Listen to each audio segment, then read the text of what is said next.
The phone call came in at 4:37 in the morning. The operator had to ask him to repeat himself 3 times. When she finally understood what he was saying, everything stopped. "I think I did something to my wife. Not someone broke in. Not there's been an accident. Not please send help. I think I did something to my wife." That call will become one of the most disturbing recordings investigators had ever heard. The man on the other end was a church minister, a man who taught people about faith and morality every Sunday, and he was calling to report that his wife was gone. But the way he said it, the strange calmness in his voice, the pauses between words, something was very wrong. This is the story of Lauren Phelps, a Sunday school teacher, a young woman who seemed to have everything figured out. Her social media showed nothing but happiness, smiling photos, inspirational quotes, a perfect marriage. But behind those carefully chosen pictures was a completely different reality, a marriage falling apart, a husband hiding dark secrets, and a tragedy that would shock everyone who knew them. Let me take you back to where this all started, because there were signs. There were always signs. Lauren met Matthew in late 2014. She was 24, working with a company selling home fragrances to support herself. Matthew was 26, studying to become a minister. He had that clean-cut look that made everyone trust him immediately, the kind of person parents would be happy to see their daughter dating. They started seeing each other in November of that year. Social media captured everything, every date, every milestone, every moment looked perfect.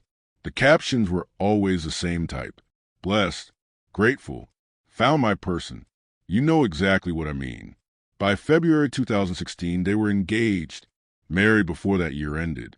From the outside, they were the ideal couple, active in their church. Lauren taught children every Sunday while Matthew prepared to lead services and counsel members of their community. But here is what nobody saw: the reality behind the photos. When you date someone, you each have your own money, your own space, your own life. You share what you choose to share. Marriage changes all of that. Suddenly everything is combined. Bank accounts, bills. Every financial decision becomes shared. That is when Lauren discovered something she never expected.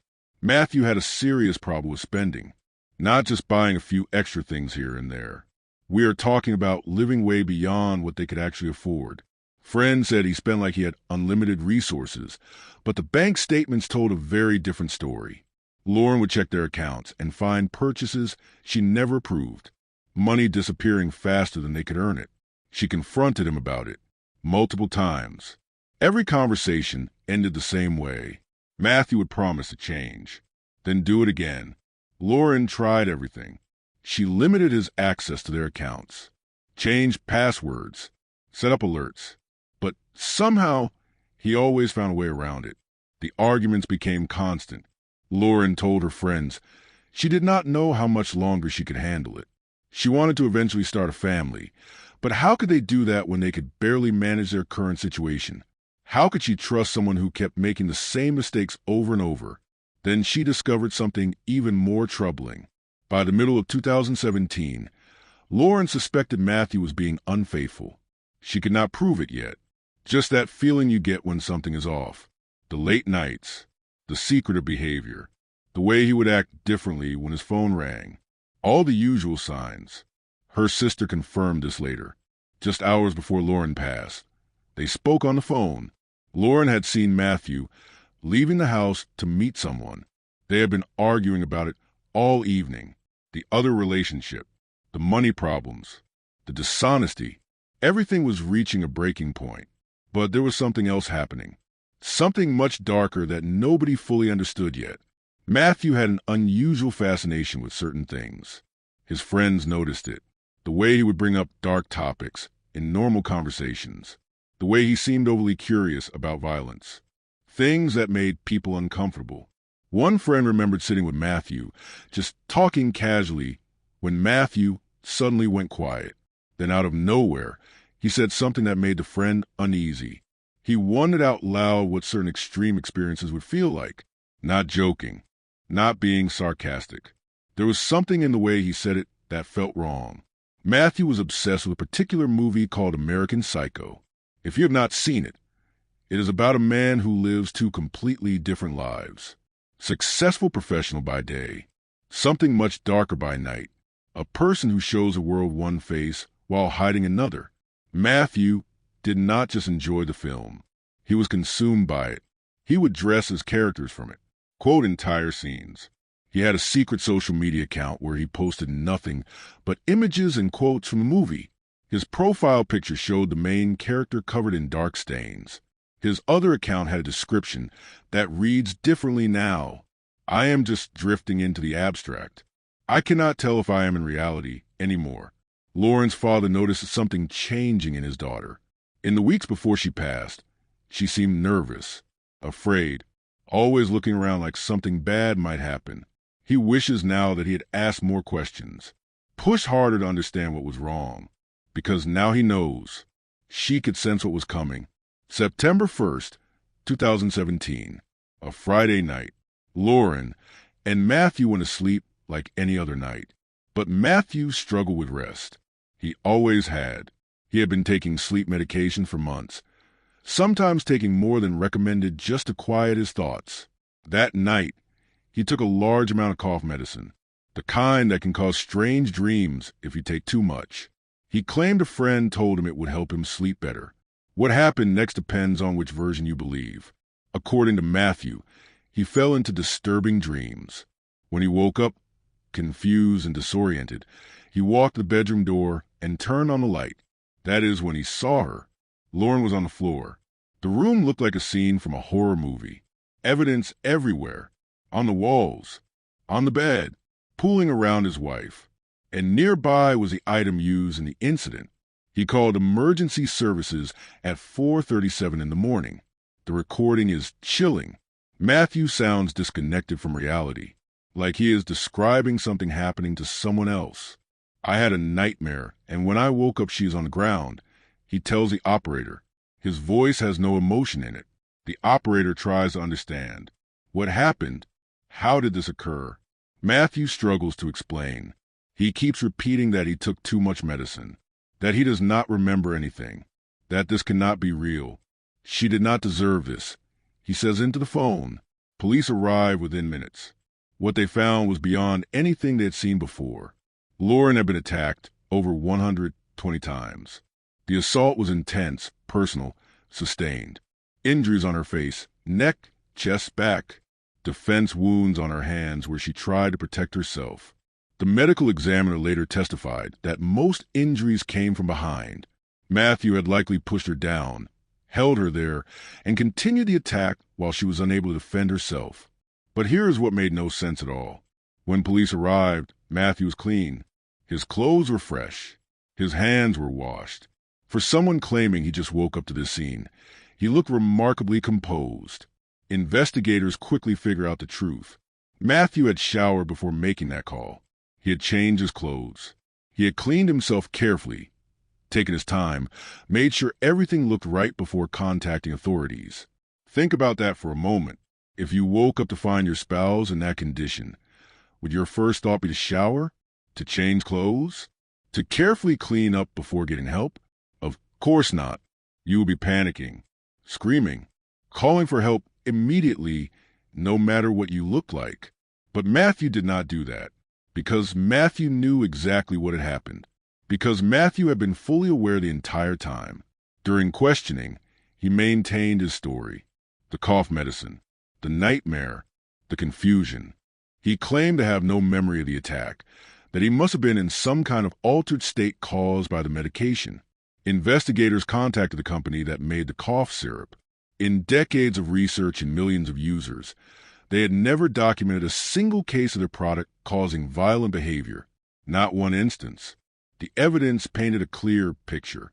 The bedroom showed signs of a struggle that lasted several minutes. Lauren had been awake when it started. She tried to escape, tried to fight back. This was not someone acting unconscious or confused. This was deliberate and sustained. Matthew stuck to his innocence claim through the early investigation. But as the trial got closer, something shifted. He was speaking with the judge about procedures when his demeanor changed. Up until this point, he had shown almost no real emotion. Investigators noted that even his distress during the emergency calls seemed performative. But now, talking with the judge, he broke. And then he admitted it. Sort of. He acknowledged he was probably responsible, that the medication probably had nothing to do with what happened. When the judge asked directly if he was admitting fault, Matthew agreed. Some prosecutors believed it was tactical, a way to avoid the harshest possible sentence by showing remorse. Others thought genuine guilt finally caught up with him. Either way, he had confirmed what everyone already suspected, but the admission opened new doors. Investigators accessed his social media accounts, phone records, search history. What they discovered was deeply disturbing. Matthew had not just watched that movie casually. He had studied it, analyzed it, memorized entire sequences. Friends said he would joke about wanting to live like the main character, to have that kind of control, that kind of power over situations. The timeline became obvious. Matthew was drowning in financial problems. His wife was considering leaving. She had discovered his infidelity. She was restricting his access to money. His carefully built image, the devoted minister, the loving husband, was collapsing. And somewhere in his mind, influenced by countless viewings of film about someone who solves problems through violence, he found what he thought was a solution. Lauren's sister believes they were arguing about his affair that night, that the fight escalated beyond control, that Matthew, consumed by rage, grabbed what was nearby and attacked. Over 120 wounds. That is not a brief loss of control. That is sustained fury. Lauren's father speaks about it with the weight of someone who carries guilt that is not his to carry. I think about it every day. What I missed, what I should have seen. I just accepted everything at face value. I should have paid closer attention. When asked if he could ever forgive Matthew, his response was immediate. No, I will take this feeling to my grave, and I will never stop feeling this way. Lauren's mother called Matthew a master manipulator. She believes he'd been planning this for a long time, though investigators found no concrete evidence of advanced planning. What they did find was a man spiraling, watching his life crumble, obsessed with a movie about someone who gets away with terrible things. In the end, Matthew Phelps was sentenced to life in prison with no possibility of release. He will spend the rest of his days behind bars, which is exactly what the evidence demanded. But here is what stays with me about this case. The warning signs were everywhere. The financial deception, the dishonesty, the obsession with dark content, the way he would casually discuss violent thoughts. Lauren's own instincts told her something was wrong in those final weeks. She was afraid. She was on edge. She knew something was not right, and yet she stayed. Because leaving is complicated. Because she wanted to save her marriage. Because she believed people could change. Because women are often taught to be understanding, to give second chances, to stand by their partners even when everything inside them is screaming danger. Matthew Phelps was not the man he pretended to be. He wore his role like a costume. It was a disguise, a way to appear trustworthy, to seem safe. Behind that disguise was something else entirely.